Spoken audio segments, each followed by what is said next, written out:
Hey, this is Brendan Allen from ComicCon.com, sitting here with Cullen Bunn. This is happy hour number, what are we on? 7. And this time we're doing alien cocktails. And it's unfortunate that this week Anton had a very last minute, very emergent work thing come up. So he's not going to be able to join us because I know that one of his favorite movies is going to get discussed today, E.T. the Extraterrestrial. Yeah, I think Anton's work thing is his job title is Afraid of ET. So let's wait him here.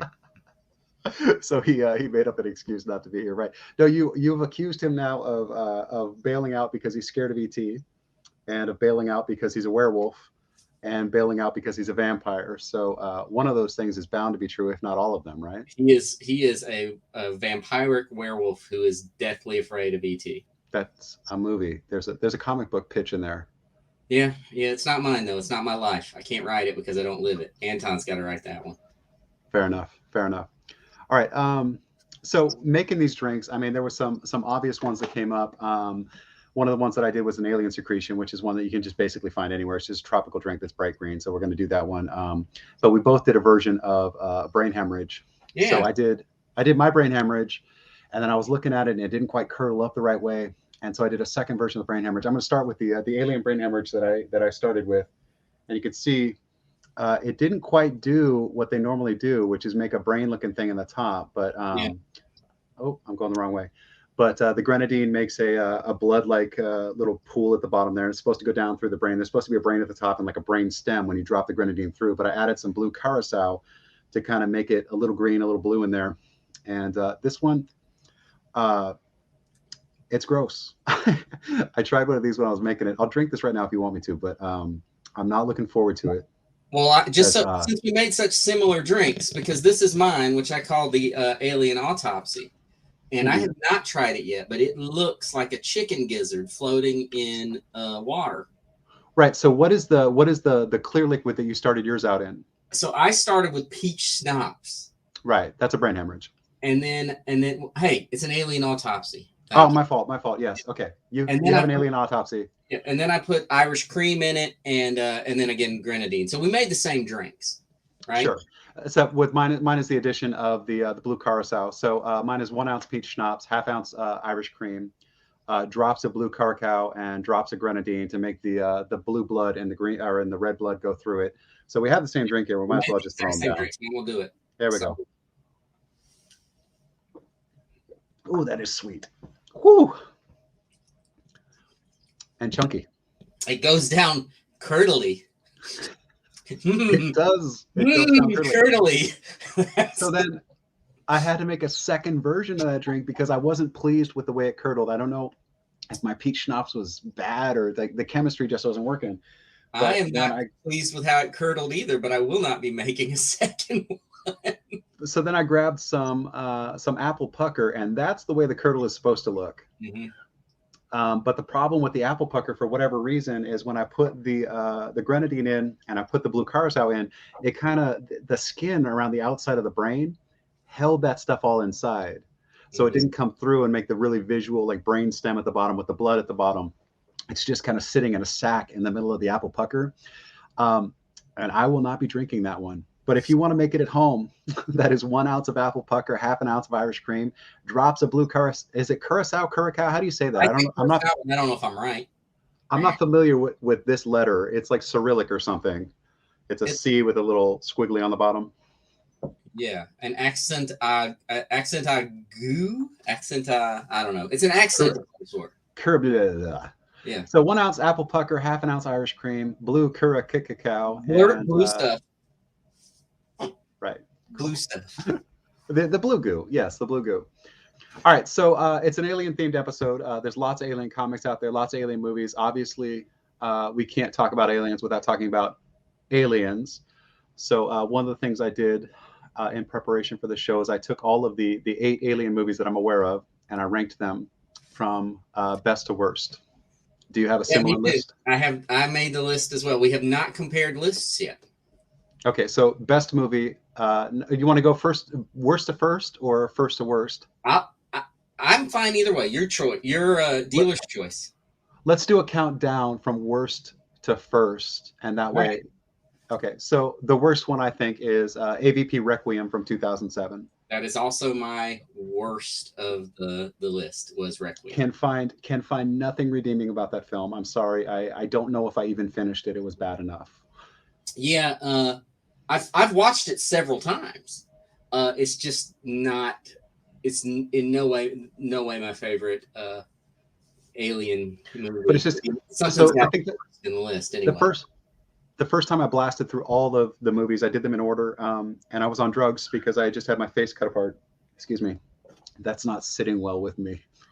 I had just had my face cut apart, and I was so high on all the drugs they'd given me for pain meds, and my jaw was wired, and I was working for Dark Horse's comic book website at the time, and they sent me a bunch of comics to read, and somehow I ended up with all the Alien movies, and so I watched them all, and that's where a lot of this list comes from. So some of the things might be a little drug-addled in my memory of them, but the next one on the list for number 7, I have Alien Resurrection from '97.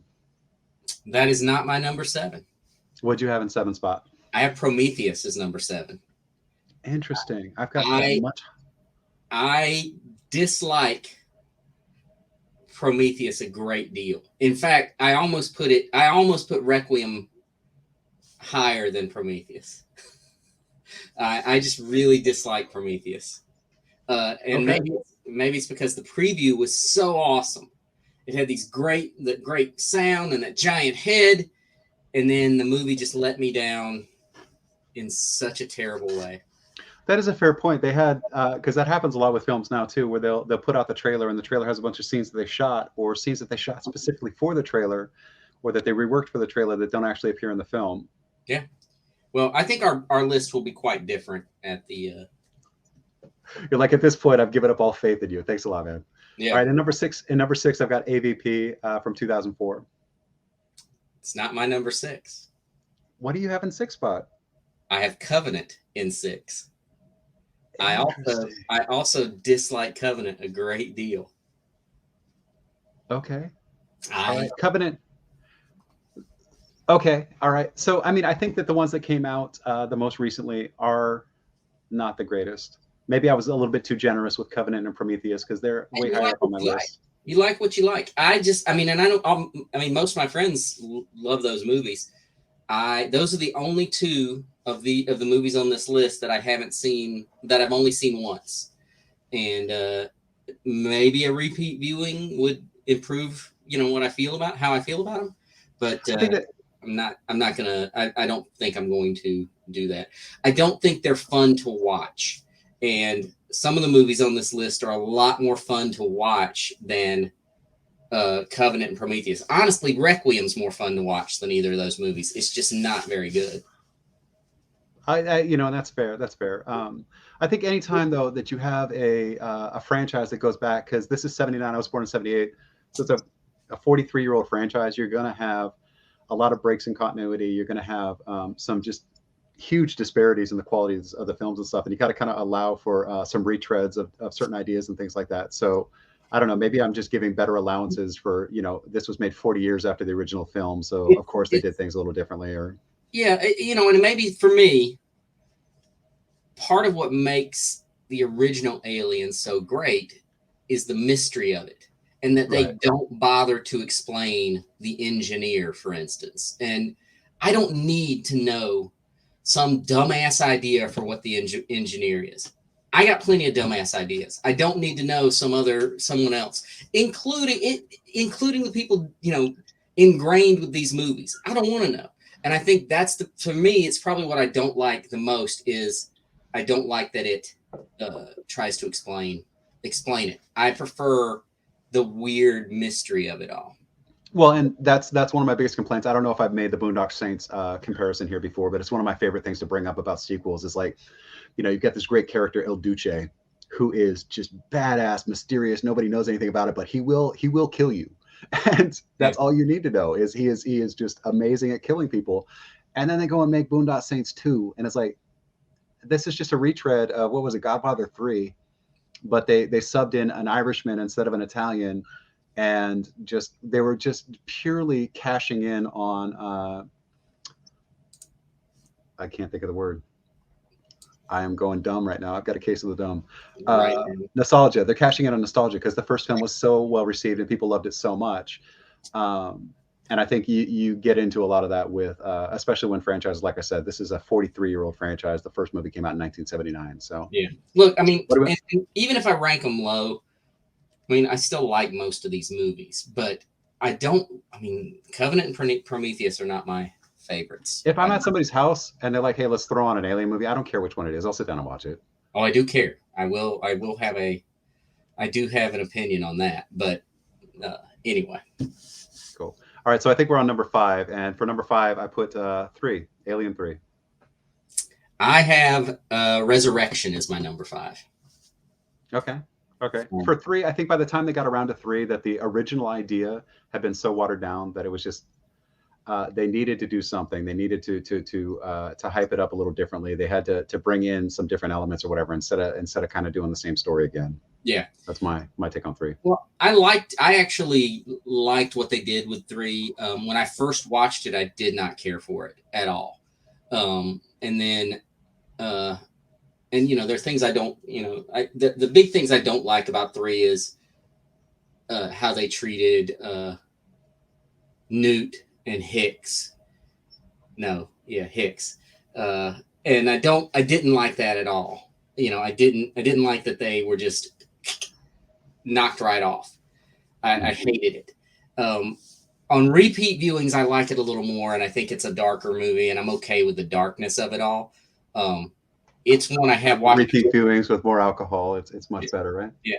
Well, I have watched it a few times, and even though I just said that, you know, these movies need to be fun to watch, Alien 3 is not a fun watch. It's a very grim movie for me. I have to be in a special kind of dark place to really want to watch Alien 3.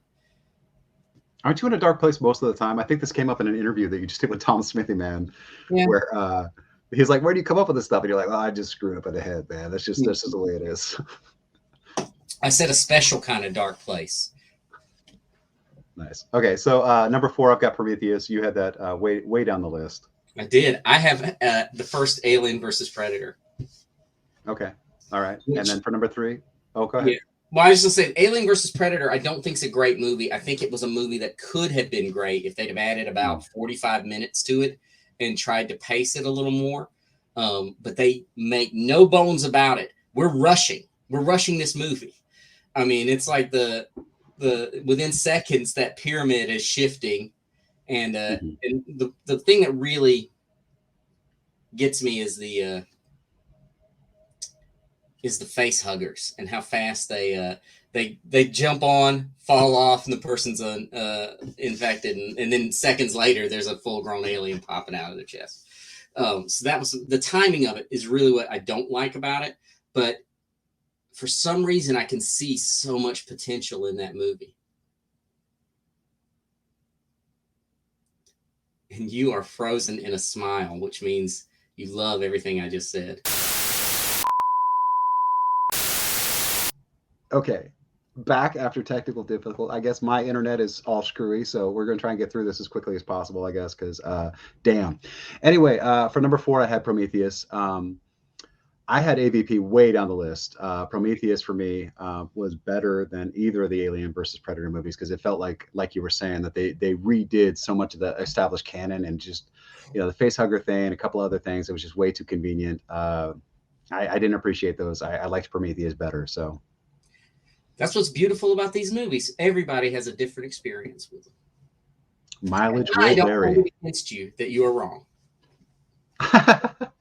Well, you know, and I could agree with you, but then we'd both be wrong. So I guess we're all right with that. Right. In the number 3 spot, I had Covenant. My top 3 are pretty easy. Alien 3 is my number 3. So you just went 3, 2, 1. Yeah, for sure. That's very, very predictable of you, sir. Yes. Well, look, Alien, the first Alien is tied as my favorite horror movie. Is tied with The Thing as my favorite horror movie. And right on. The Thing is a fantastic horror movie. Yeah. That's a good, yeah. So yeah, and then for number two and Yeah. number one, I had Aliens 2, or Aliens, and then Alien, because again, the first one is always going to be the best one when they're done this well, and just the shock value is there, and you don't know about the acid blood, and you don't know about the reproductive cycles and things like that. So it gets predictable the further along you get, and that first movie just has so much shock value and just so many, like, you know, and I think I saw a meme recently. It was just like, you know, a smart woman, you know, figures things out, and none of the men listen to her. They all die. She survives with her cat or something like that. I'm like, yes, well, 100%. It did get spoiled a little because when it came out, I don't know. I had a friend who used to go see all the horror movies. When did it come out? 78? 79. 79. So I was 8 or 9 years old, and I was riding the bus, and I had a friend who would go see. His parents would take him to see all the horror movies. So every Monday, if there was a new horror movie, the ride to school was him just describing in graphic detail what happened in Alien. And it was I was mesmerized by this movie. I was scared of the movie before I ever saw it because of his descriptions of it. And then when I saw it, it was great. He sold the Dallas scene is one of my, I reference that scene all the time when I'm, discussing story ideas and things, because I love the Dallas scene, because Dallas is the guy who's going to get him out. He's going to get him through this. He's the smartest guy in the batch. He's the toughest guy in the batch. And he gets taken out so quickly and instantaneously because he turns wrong. And that whole scene in the vents and everything is one of my favorite. It may be one of my favorite horror movie sequences of all. It may be my favorite horror movie sequence of all time. Decoy antagonists and decoy protagonists are two of my favorite devices in any medium. Yeah, for sure. Okay, let's do another drink before my internet cuts out again, I guess. What do you have up? All right, so I call it Anton's Horrible Nightmare or something. Anton's Nightmare. So it's an ET themed drink. All right, go ahead. ET themed drink. It's really just a peanut butter cup drink, but it's delicious. And this is 3 parts Screwball, which is a great peanut butter whiskey. I never thought I'd say it. I think I've said it before in these videos. It's great. Circus peanuts in a bottle. Yes. Yeah. 1 part. It's not circus peanuts. It's just regular peanut butter. It's peanut butter. It tastes like circus peanuts. Go ahead. Peanuts do not taste like peanut butter at all. I'm going to throw this at my camera. 1 part chocolate liqueur. I add a little rum chata to mine, which is why it's a little lighter. And then I crush up some Reese's Pieces and put them on the top to give it that real ET flair. And let's see how it goes. I know it's great, but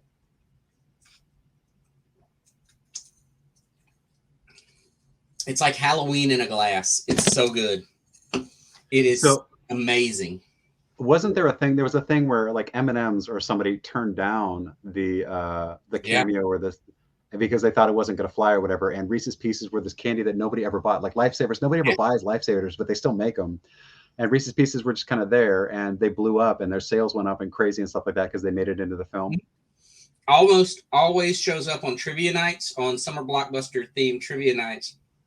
You are almost sure to be asked what candy company turned down a role in E.T. and Reese's Pieces took it. Yes, it was M&M. That's like Blockbuster turning down the sale of Netflix because they didn't understand the business model. Mm-hmm.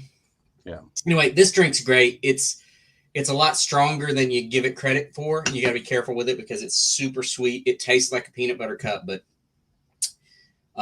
it'll knock you down if you drink them too fast because it's that much whiskey in there. Right on. I wasn't gonna say anything, but this came in my mail yesterday, and I put it up behind me, just seeing if you would notice. Well, now I see it. Open wounds never heal.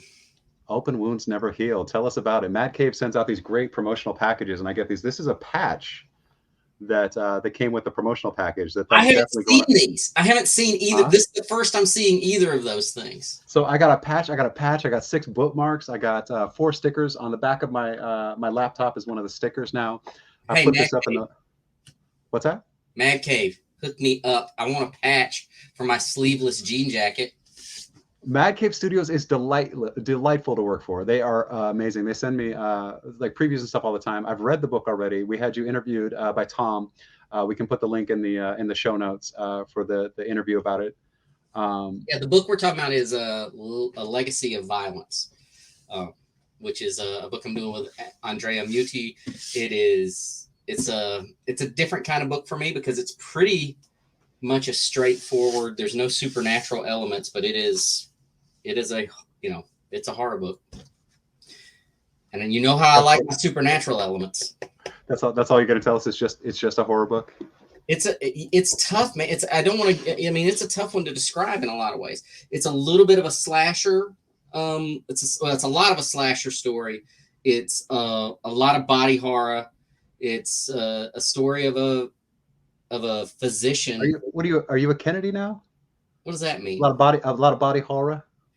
That's how I always say it. Everybody makes fun of that. Listen, I have an accent. What am I supposed to do? Body horror, right? That's what I just said. Okay. All right. It's fair. All right. I guess this skull fella is. How am I supposed to pronounce it? You say it first. You say horror. Horror? Well, I can't though, because when I say it, it sounds like horror. Yeah, see, so it's a difficult word. I've chosen the wrong career path, obviously, because it's a tough word for me. I mean, that is what you excel at. Speaking of open wounds, thank you, sir. What's your next drink? Oh, okay, I got a good one. Well, actually, this is the one that I was saying is basically it's available everywhere. Everybody's got a version of the alien secretion. It's 2 ounces coconut rum, 2 ounces melon liqueur, 3 ounces of pineapple juice. It's rimmed with blue sugar, and it's garnished with a cherry. My cherry has dropped because we've been talking for so long. But if you can see, that's a black cherry. Those are Luxardos, because I know you're a nut for those. Good job. Yeah. And that's just a very tropical drink. It's pineapple juice, it's coconut rum, it's melon liqueur, so it's just a nice refreshing. And you'll see in the picture, right, this one looks kind of sad because the ice is melted with all of these internet drops that I've had, but it glows like green, so you could call this xenomorph blood or something like that, because especially if you have the right lighting, it's just a really, really neon kind of green color that reminds me a lot of the special effects in the first Alien film. So right. So all right, Brandon, I have a deep question for you. Yes, sir. Do you believe that there is life on other planets and that life has visited our world? I actually, it's interesting because I was just listening to Howard Stern this morning on Sirius, and his perspective is a little different on this, but I've always thought, that we've found, as far as carbon-based life forms, there are 2 or 3 Cinderella planets out there, and they're all so far away that we don't have the technology to figure out what's going on over there. It's kind of hard for me to believe that out of all the vastness of space and time and just everything, that this planet, just out of happenstance, is the only one that's got life on it. That's the only one that's got intelligence on it. Yeah. I don't know if, on some level, we're unable to perceive so many things that are here on our planet, whether there are aliens that have come and we just don't recognize what it is because they're on a different level, or they're a different form of life forms, because carbon-based life is kind of what we judge everything by. I'm not going to put it out of the realm of possibility. I'm very open to learning about things like that, but No!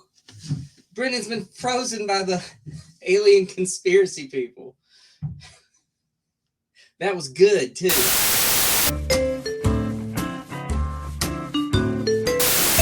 There he is. They got you, didn't they? Is he frozen again? He froze again.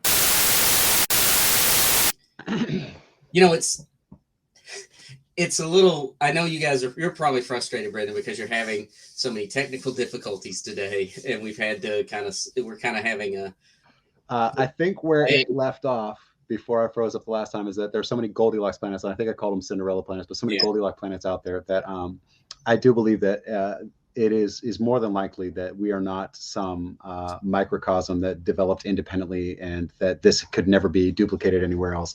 But I don't believe that every fuzzy video that shows up on the internet or whatever is actual extraterrestrial visitation or anything like that. Because I don't know. I think a lot of those things are a real stretch. Everything is fuzzy, and it's kind of like the Bigfoot photos and the Loch Ness photos and stuff that come out that just It's a stretch. Hey, in a lot of alien lore, the arrival of aliens signals a disruption in communications and electricity. You don't think maybe, just maybe, they're This is watching? Anton screwed with us for talking about ET using his extraterrestrial abilities to mess up my internet. Maybe. Well, I feel very similar to you. I do think aliens. I think there is life on other worlds. It just makes sense to me. I have had a couple of weird encounters over my life that maybe it's extraterrestrial. I don't know. I know I've seen some things I can't explain. Well, and your brain will pull together things that you can't comprehend, like during times of just, trauma, physical trauma and emotional trauma and things like that. Your brain will pull things together and just make strange things happen. Don't give my brain more credit than it's worth. Nice.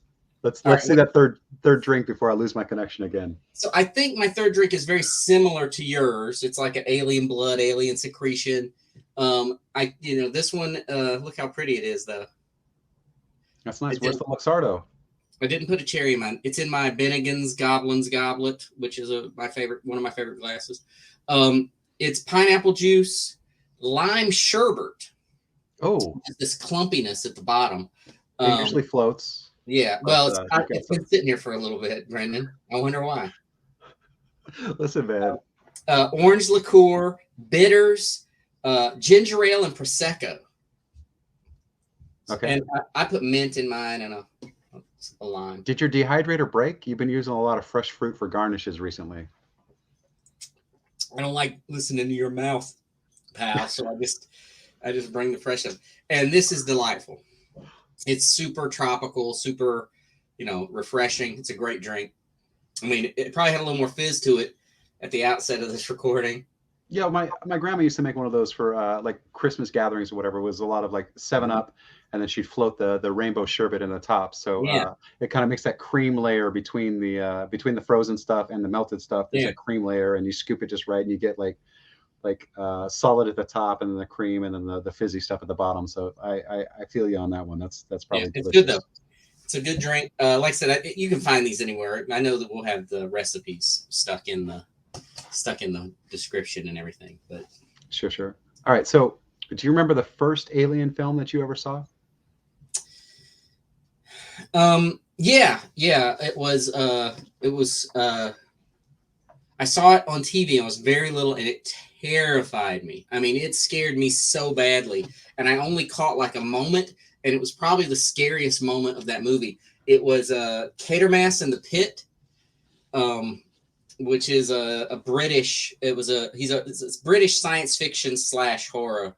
There were 3 Quatermass movies, and then there was apparently a Quatermass TV series that I've never seen, but. I remembered this movie. I had no idea what the name of it was.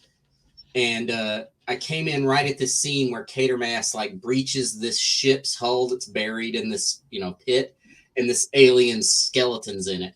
And it scared me so bad as a kid. They're great science fiction movies. They're slow. They're very methodical, but great. But it scared me so bad. I had no idea what movie this was. 20 years later, somehow I stumbled on this movie. And as I'm watching it, I got this real strange sense of dread, and my heart started racing. And I was like, I think this is that movie with that alien in the dirt. It's going to scare me. And it did. But yeah. It's we have a note here from our intrepid producer that says that the first Quatermass TV show, they don't have the early records of it because they lost the original reels, just like they did with all the Doctor Who. Yeah, I mean, he's very, it's interesting. He's a very sort of cosmic science fiction, cosmic horror investigator. And he always stumbles into these real bizarre situations. The movies are great. The 3 movies are on Blu-ray right now. But yeah, I've always heard there was an original TV show, but that's probably why I've never seen it. And I used to call him Quatermass until just recently, because I think that's a cooler name, but it's really Quatermass. Yeah, there's no second R in there. There should be. I'm gonna write a letter. I'm gonna start a campaign. Write the letter and get it backdated 40 years or 50 years. Jeez, that came out in the 60s, man. Yeah, it came out in the 60s. But yeah, that's probably the first one. What about you? First Alien.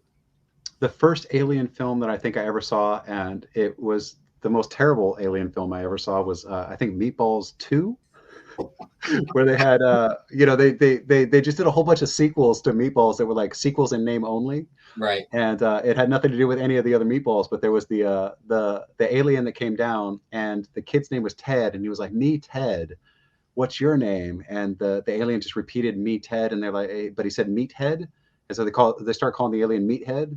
Yeah. Listen, Brandon. When you ask me what my first Alien movie experience was, I'm just saying it's the first movie I saw with an alien that I remember. That's all. A classic of British cinema. You mentioned Meatballs too, so well, I just want you to understand. Don't make fun when I say horror. What are we qualifying though? Because you're saying alien horror, but I'm just saying alien films because Superman's an alien film, and Superman the original was fantastic. Yeah, well, I still saw Quatermass before Superman. Okay, well, I'm a lot younger than you, man. Listen, now we're gonna start fighting. I will say I'm rushing through this because there's no telling when you're going to freeze up again. I feel really dumb. After I made my drinks, I really realized I should have made a drink with some alien head vodka. Oh, that's cool. Yeah, and they make them in big jars, like Crystal Skull. They make these alien, and apparently this stuff is filtered through a meteorite. So that is rad. They filter the vodka through an alien meteorite, and I had like 8 of these, and I've never had any of this because I hoard them, and now I only have 2. So you don't think, could it be aliens? Maybe. So I went to Vegas. My middle son had a good time at Cirque du Soleil when we were in Portland about a month ago. So I took him to another Cirque show right before school started. We went to Vegas. On the way back, miles away from Nevada, it's like way inside California, is Area 51, like truck stop that you can go to. This guy. And the thing is like it says all gateway to Area 51. It's like, dude, you're not even in the right state. Like, what the hell? But they had alien beef jerky. And they had, the fortune teller from Big, but it was an alien head in there. And my kid got his fortune read by this alien. And he got the little card and everything. But I got some alien beef jerky that was, it says harvested in, New Mexico or something like that. But they had these cars out front that were, tricked out with alien weaponry. And there was a UFO out front. And they're building in the back. You can see the construction. They're building like a theme park or a putt-putt or something back there. So I'm excited the next time I drive to Vegas to see whether this putt-putt has been done or whatever. I'll take pictures and stuff. I thought Anton would get a kick out of it. I'll send some pictures to see if we'll pop some up. I'll send some pictures. But the place just had a great theme, and like everything was super overpriced. So tourist trap all the way. In the wrong state, right? Which is bonus because like Area 51 is not even in California. But I was picking up what they were putting down. The vibe was fantastic. We have not far from where I live, we have Uranus, Missouri. And we've talked about Uranus. Yeah, they have the alien ship out front, and they have the Uranus fudge factory. Mm-hmm. And get your fudge packed in Uranus, right? Yeah, but that's what the bags say. And when you walk out, when you leave, they say, "Thanks for picking Uranus." Yeah, we talked about Sword Swallowers Refer because. Well, yeah, we did. But when I was visiting. The last time I visited you, I visited Uranus, Missouri, because it was there and it looked fun, and it's got a lot of fifth grade humor, and fifth grade humor lands with me. So, I know Meatballs too. That's your new name for me, Meatballs too. We said first. I didn't say best. No, I said first. It's your favorite. I don't care what you say. That's your favorite. It definitely left a mark because I was 6. I was 6 when that movie came out. It's like the first one that science fiction. The first one that I remember. Anyway, was Enemy Mine? Was that a movie or was that a television show? That was a movie. Okay, so that was the second Alien movie that I remember, and I remember even at a young age thinking that like they weren't just talking about aliens. Like that whole thing was about racism and equality and just all kinds of like cultural like stuff in there. And I remember just as a little kid even sitting there going like, man, what? Like what? I bet I watched that movie 100 times when it was on HBO. I mean, it's a fantastic film. And I haven't seen it now in 30 years, but yeah, I loved it. And then Alien Nation was on TV. And I remember movie too. I remember being confused because Alien Nation, the movie, came out first, and half of the cast was in the show, but then I didn't know which one had come out first because I was a kid, and so I couldn't figure it out, like why the different characters were different actors in the film and in the TV series, because it was all real to me. I had no idea what the hell was going on. Yeah, there was some, there was lots of good. There was I'm certain you won't remember it. There was a show called Phoenix, which was about an alien who came to Earth, and he had special magical powers, sort of like Starman. Starman, what a great alien movie that is, by the great John Carpenter. Yeah, no, I was 3 when the Phoenix was on television. Yeah, well, it was awesome. You missed out, pal. Sorry. I was born a few years too late, I guess. Tough break, Meatballs. You couldn't. You know what? The next batch of shirts I have made aren't going to say Amish on them. They're going to say Meatballs just for that. Meatballs too. What's the there's an alien comic book that I reviewed for Dark Horse, and I can't think of the name of it right now, but they made it into a television show. It's what is it? I don't know. Dude, you're killing me. Resident Alien. Resident Alien, that's the one. Oh, it's in the see. I didn't know it. I saw it. You bag on our producer in chief here all the time, but he's got the information. Resident Alien, yeah. So Resident Alien has I don't know, there's like 5 or 6 of them now out in comics, and each one's got its own little like sub stories. So you can pick them up as individual stories, or you can read the whole thing through, and there's like carryover from each one, but you don't have to have read the first one to understand the third one, which is really nice. And seeing the show, I watched a few episodes of the show. I haven't gotten very far into it, but I appreciate the different mediums. What they're doing in television is different than what they did in the books, and it has to be, because books are not television. But I appreciate them both. I like the Dark Horse series, and I like the new television series too. Yeah. So I mean, I've heard they're great. I haven't watched them yet, but I've heard that the show is really good from friends. I got too many things to watch. Well, that's the problem too, because my wife got her queue and I've got my queue, and we only have one big TV. I'm not watching on a little TV. Yeah. So, well, you won't watch on an iPad? I mean, if I'm on a hotel room or something like that. But even for my iPad setup, I got a second screen for my laptop so that I can spread all my stuff out on my desktop, because you can't see what my setup here is, but I have like 3 screens. Because I have to be able to see all my open windows, or I go nuts. I can't flip through windows. It drives me crazy. I'm just envisioning they're all Meatballs too, different scenes that you've paused the movie at various scenes. Because everything is crashing, and it turns out it wasn't my laptop, it's the router, apparently. I have turned off all my screens, so I'm very uncomfortable right now because I only have one screen in front of me because everything else is hooked up to my other laptop, and I pulled out this dinosaur laptop that exploded a couple weeks ago, and I don't actually know how much time I have here left because I'm starting to get funny smells and crackling noises out of my keypad. So it could have been that hemorrhage that you drank right away at the beginning too. That thing's awful. So I think that we better not tempt fate and try to make this run any longer without interruptions, because it's been about 10-15 minutes since the last cutout. So let's go ahead and wrap it up. This has been happy hour number 7, aliens in comic books, film, and cocktails.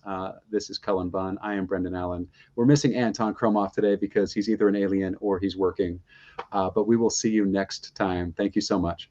Thanks.